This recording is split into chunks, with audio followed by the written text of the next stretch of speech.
What's up, everybody? In this video, I'm going to be talking to you about AutoDS. I'm going to show you how to set it up for the first time and summarize everything that I've learned about this software through my videos with Lior, who's one of the people behind the software. I understand that some of you have had trouble understanding his accent, so I'm just going to summarize everything that I've learned and all the different features, and we're going to act like we're setting AutoDS up for the first time, okay? If you are interested in trying AutoDS out, it is $1 for the first 30 days. This will allow you to post up to 1,000 products, whether it's bulk or single upload. It also has a repricer that checks your products and dynamic pricing, which allows you to change your products based on the performance of your products. You will also get auto order credits to use with Amazon. So if you're fulfilling Amazon orders, this trial will show you what the auto order process looks like, so you don't have to deal with that. Again, it's for Amazon orders. And the last thing that you'll get is some credits for the AutoDS Finder items. And you can think of these as sniped listings. They are listings from a database that AutoDS knows other people have sold at least 3, 5, or 8 times this month, depending on the quality level of the item. The ones that have sold 8 times versus 3 are more expensive, yada yada. But we'll get to that later in the video. First, we're going to show you how to link your eBay account and then how to set up some basic pricing settings, okay? So when you first go to AutoDS, and if you want to sign up, by the way, there's a link in the description that'll get you the $1 trial. So if you want to do that, then this is going to be the first thing that you do after you create your account with AutoDS. And you're going to have to connect your eBay user, okay? So you're going to click that button, and it's going to take you to eBay. And for what it's worth, if you ever want to use a different email address because yours is blacklisted or something, you can just add a plus and then some random text here, right? So I'm going to do my email address, jackdermotpittman@charlesparker gmail.com. And then this is just an account I made real quick. And so you click agree. And then it's going to go back to AutoDS, and it's going to have the link here, right? So now you need to look at your profit and break-even percentages. For now, we're not going to worry about this. I'm going to show you how to go into your settings to change this. So don't worry about it for now. Just click submit. And then you don't need to worry about these. You can click not now. And then now we are actually in AutoDS, okay? So before I get too into this, let me explain what I just did there with the email, because this is a useful trick. So you can see here, I signed up for an eBay account, and it's actually, like, this is my main eBay account.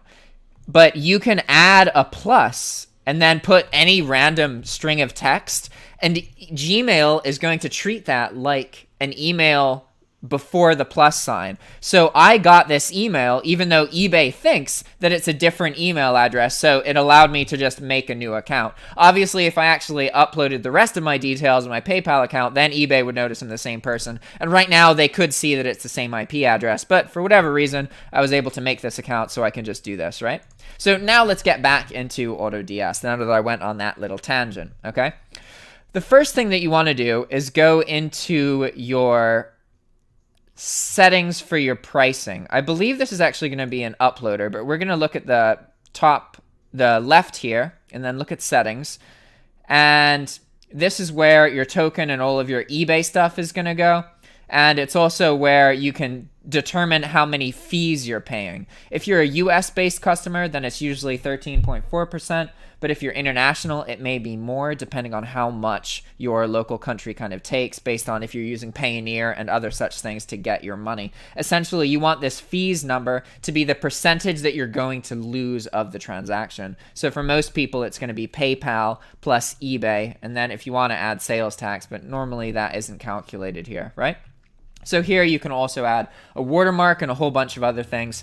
The main thing I want to show you on this page is that this is where you pick your subscription plan, okay? So when you start, you're going to be able to just do the $1 one, but after 30 days, you're going to need to pick a subscription based on how many listings you have, right? And then this is also where you buy auto order credits and item finder credits. So if you want to purchase these later, this is where you would do it. But for now, you don't need to worry about that, okay? Then you can also add other eBay accounts if you have multiple accounts. You can add accounts for virtual assistants to log into. But for now, we don't need to worry about any of this. The main thing I want to show you here is this keywords blacklist section, because this is really cool. Essentially, you can put keywords in AutoDS, and every time AutoDS sees those keywords in an item, it's going to either block the item completely, right? Block if it appears in the manufacturer, the title, or the description. So you could have it never be listed, or you could make it so that if that item shows up in the description, it's just removed from the eBay listing. So eBay will still post the listing, or AutoDS will still post the listing to eBay, but it's just going to remove that one keyword that it had, right? So AutoDS comes with a kind of base group of these keywords, but you could add as many as you wanted to kind of customize your experience, right? Like say that you're having problems with items that are marked as email delivery or something, and you want to get them out, you can just add a keyword here that says email, and then make sure that it says block if appears in title.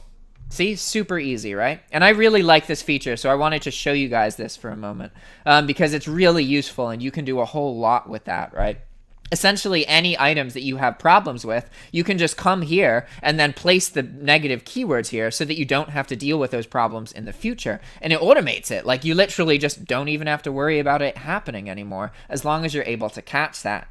So I encourage you to think about this when you come across any kind of problem. Okay, so now that we've looked at that, we're going to look at how to actually set up your pricing. So I believe to do pricing, you have to go to the upload section here. And no, that's not what it is. Is it in monitors? Maybe it's in monitors. Yeah, that's what it is. Okay, so to set up your pricing, you need to go click on monitors and then click on general settings. And from here, we're going to be able to edit the general settings of the price monitor. Because when you start AutoDS, your price monitor isn't turned on yet, right? So you can see here we have this break-even percentage. We have an additional dollar. We have an additional percentage here. We have an option to end untracked listings. We have an option about not available listings. We have an option about what happens when the product becomes available. We have our default quantity section, dynamic policy creation, minimum allowed quantity in stock, and then a minimum dollar profit per product, okay?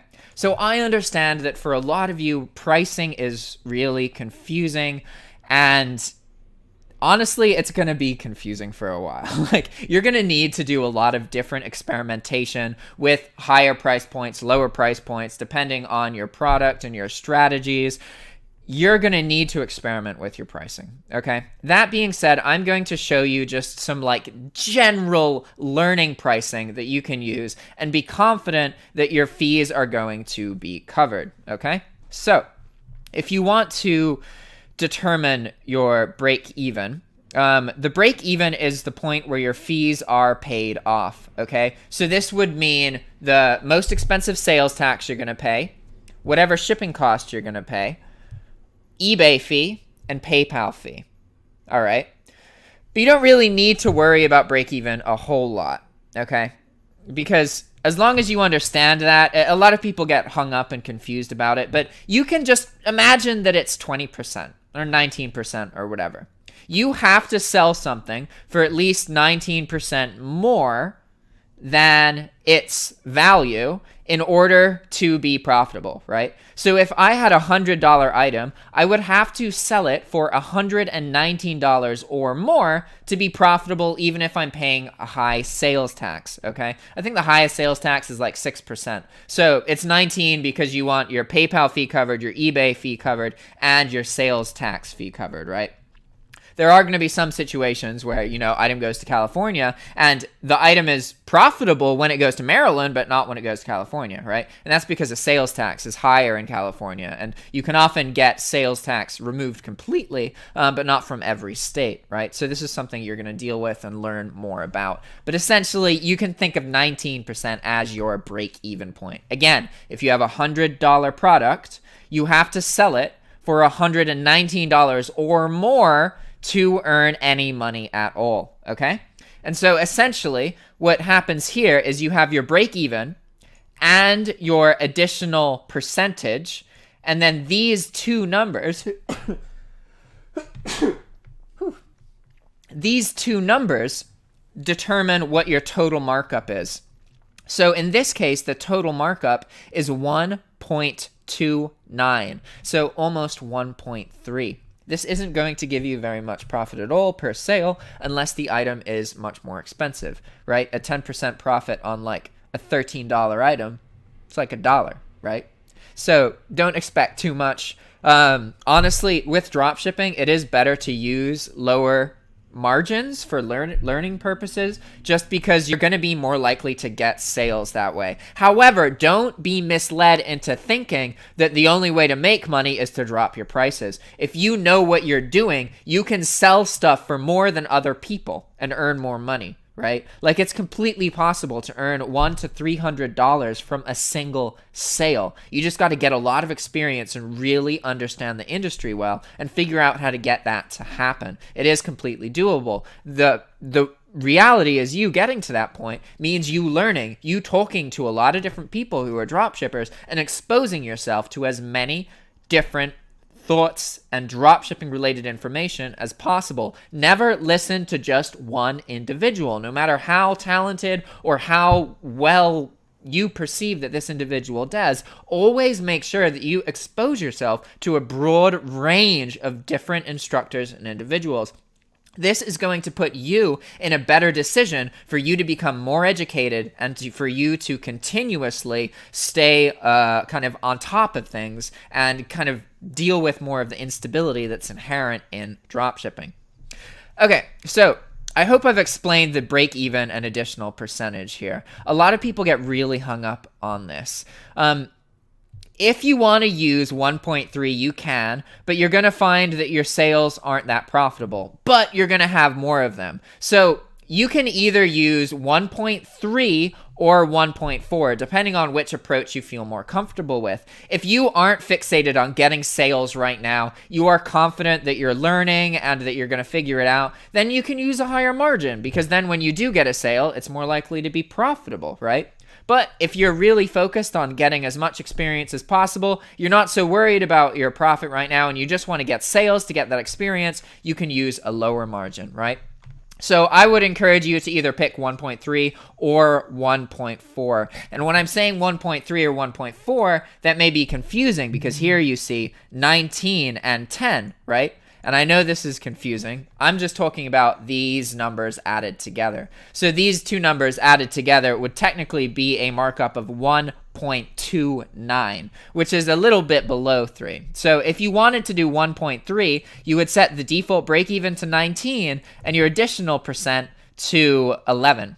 If you wanted to do 1.4, then you would set your additional percent to 21. Okay?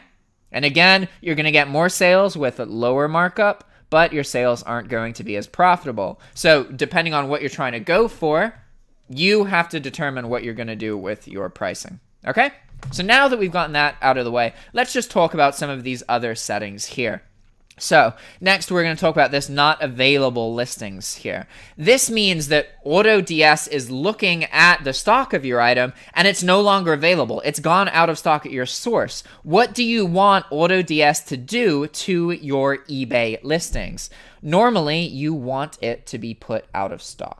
Okay, but sometimes you want to just get an alert instead. Maybe you have fewer listings, you're only using like 30 or 40 items, and you have put a lot of time and effort into these, and you have problems with the stock or something. There are reasons you might want to do that, but normally you want to have this to put out of stock. Okay? And then when the product becomes available, you want this set to raise quantity. This essentially means, all right, the item used to be out of stock, so its quantity was 0, but now it's back in stock, so its quantity is going to be 1, right? But if you want to have a higher default quantity, which is something I used a lot with my account, because I had like huge account limits, so I didn't need to worry about them at all. So I was able to set all of my items to a stock of 10 or a stock of 5. And what this enabled is for people to buy 3 or 4 of an item at once, which makes the sale more profitable because I would usually pay or accommodate for shipping, right? So normally you are going to want to have this set to 1 because your account's going to be smaller and you can't afford to have 10 of every single one of the items that you're selling, right? So next we have the minimum allowed quantity in stock. This is only relevant to certain sources, so I wouldn't really worry about it. Basically what this means is like AutoDS is going to look, and if it can tell how many items are in stock, then it's going to treat it as out of stock unless there's more than this number, right? So if this number was 5 and AutoDS could see that there's only 1 available, then it's going to treat it as out of stock. But you really don't need to worry about that in most cases, okay? So now you can see that there's a minimum profit dollar per product. This applies in addition to this, right? So imagine that you sell a $10 item and you have it set up this way for a 1.4 markup. That means that, or $10 with free shipping, right? That means that your item is going to be posted for $14. And ultimately, you're going to earn like 20% of $10, okay? So that's not very much money at all. It's like $1, something like that. So if you want, you can add a minimum profit per product, okay? So you could set this to 2 or to 5 or to 10 or whatever. And so what this does is first it applies this math. So it would go $100. Then we're going to mark it to 1.4. And now we're going to look, okay, how much product profit is that? Oh, that's like $20 of profit or whatever. That's more than 10, so we're going to be okay, right? Whereas if you were posting a $10 product, it's going to be like, all right, $10 times 1.4. All right, we're posting this for $14. All right, our profit is like $2 or $3. All right, that's less than 10. So therefore, we're going to raise the price to make sure that we earn at least $10 profit for this item, okay? So what this means is that for cheap items, your markup is going to be much higher than for more expensive items, if that makes sense. But for most people, you would just keep this as like $1 or whatever the default quantity is, okay? And then you can also look at these monitoring violations here. So if the product is alerted as being a Vero product, you can have AutoDS take it down. If the product is blocked for whatever reason, it can also get taken down. And if the item takes too long to ship, then you can prevent it from being listed in the first place or have it be taken down, okay? So once you've had all of this set up, then you can click Start Monitor. And these are the rules that are going to apply. But this is just the general rules that are going to apply. You're going to notice that anytime you upload items, you can change your pricing template if you would like to with the bulk upload. See how here it just pulls this default one. If you wanted to, you could add all these items and then change this, and it would override your default price monitor for this run of items. And so what you would do is you would also go like, all right, this is the Saturday toys that I added, that I'm using this different pricing point that I'm testing. And after you add that tag, it's going to enable you to very easily isolate these items from the rest of the items in your store. This means that you can have one eBay store that has multiple different pricing strategies within it, and you can very easily navigate back and forth between these items, okay? So now that we've looked more into the pricing, let's talk a little bit about the orders monitor. So we're going to go back to these monitors and look at the orders monitor. Now, this is really good. This is what I refer to as dynamic pricing. Essentially, you can make it so that when a product sells, the price changes. So imagine that you want to try a strategy where you post a bunch of items and they're all starting at break even. So you literally don't earn a single dollar when the item sells for the first time, but every time it sells, the price goes up by $1. So you become more profitable every time it sells, right? And this is a very interesting approach because one of the things that pushes your item up more than anything else on eBay is an item selling. Once an item has sold, recently sold, it gets pushed up in search results. So you're going to get more traffic because of that sale. So you can get an item to be higher in search results than other items, even though it costs more because it has a history of selling. So this can be a really interesting strategy to use. And all you would need to do is set up the orders monitor very simply to be able to have it do this, right? So we're going to look at what you would need to do to have the orders monitor increase the price of any item that has sold by $1, right? So what you would need to do is look at when product is sold. You want to raise quantity. Okay, you can raise the quantity to 1. So that's going to ensure that the item doesn't go out of stock, right? Because if your default quantity is 1 and somebody buys the item from you, well, you want to make sure that you then have set the default quantity to 1 again so that somebody else can buy the item. This is going to do that automatically, right? But you could also do this.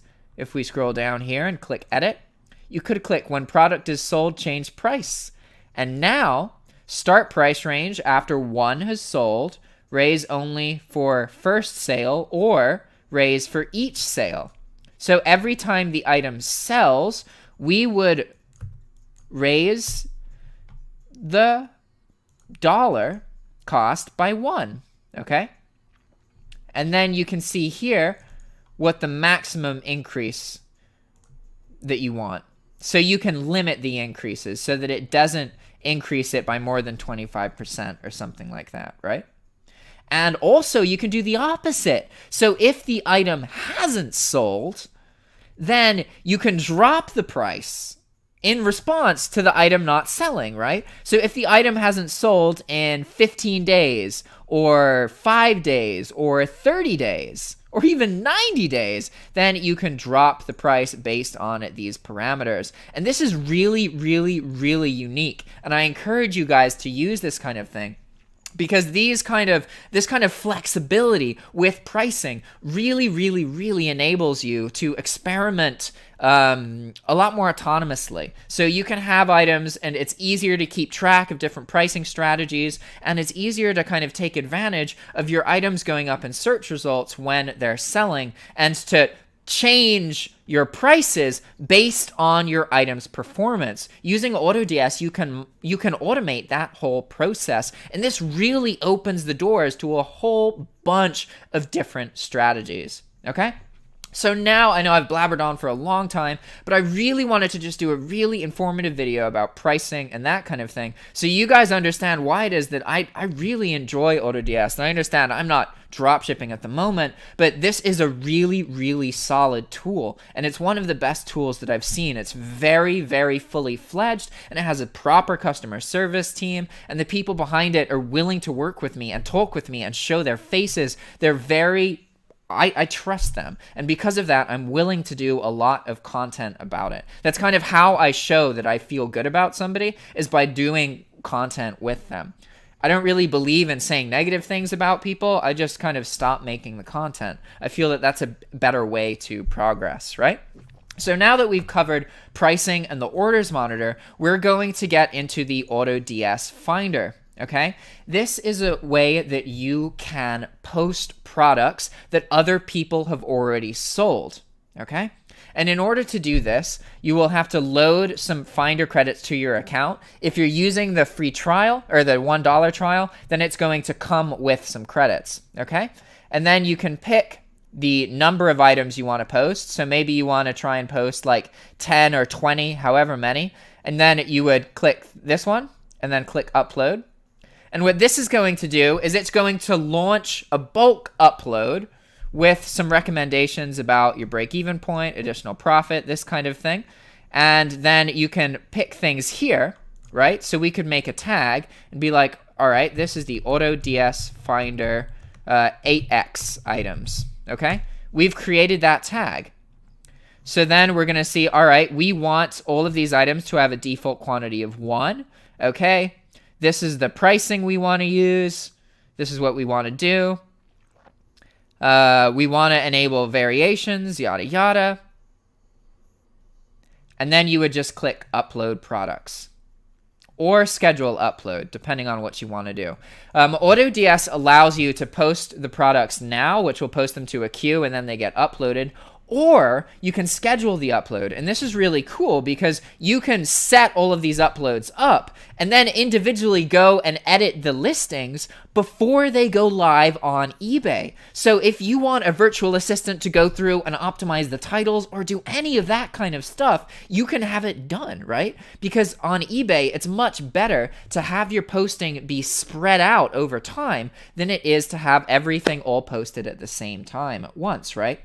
So ideally what you want to do is schedule your uploads so that every day you're posting new items, right?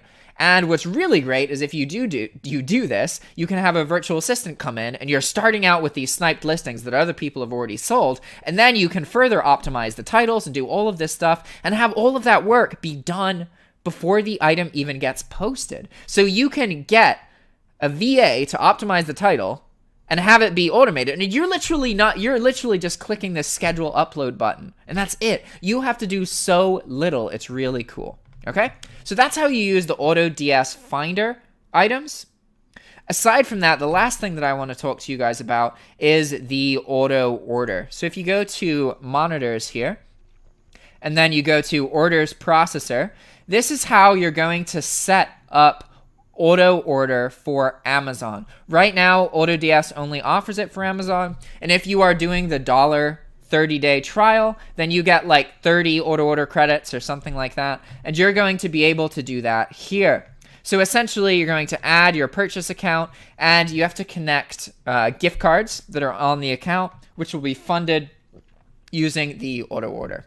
And once you have it set up, it's pretty easy. All right, guys, I hope that this was useful. And if you want any more information about AutoDS or me to do any more of this style of video, let me know. And again, if you want to check AutoDS out, you can see you can see the link in the description. I also have a bunch of videos with the creators of AutoDS. If you ever want to look at those, you can search YouTube for Jack Pittman Lior. So that's Lior. I've got like 8 or 9 different videos with him showing different things about AutoDS and talking to him in person about various things, including stealth accounts and other stuff. All right? So thank you guys for watching, and I'll see you next time. Ciao!